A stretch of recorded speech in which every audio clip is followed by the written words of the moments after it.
మదనపల్లి పట్టణంలో శ్రీ వరాల ఆంజనేయ స్వామి దేవస్థానం ట్రస్ట్ ఆధ్వర్యంలో శ్రీ హనుమ జన్మదిన మహోత్సవ వేడుకలు కన్నుల పండుగగా జరిగాయి.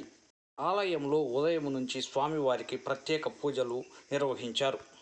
హనుమాన్ జయంతిని పురస్కరించుకొని స్వామివారు మామిడి పండ్ల అలంకారంలో భక్తులకు దర్శనమివ్వటం జరిగింది.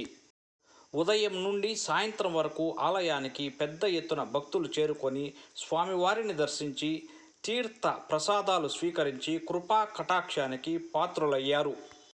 మదనపల్లి చరిత్రలో మునుపెన్నడూ జరగని విధంగా హనుమాన్ జయంతిని పురస్కరించుకొని 250 అడుగుల స్వామివారి తోకను వందలాది మంది దంపతులచే లాగులాస్త్ర పూజను ఘనంగా భక్తి శ్రద్ధల మధ్య నిర్వహించారు.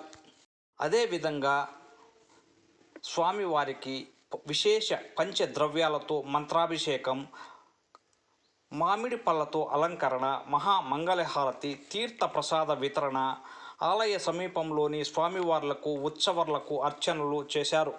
ఈ సందర్భంగా ఆలయ కమిటీ భక్తులకు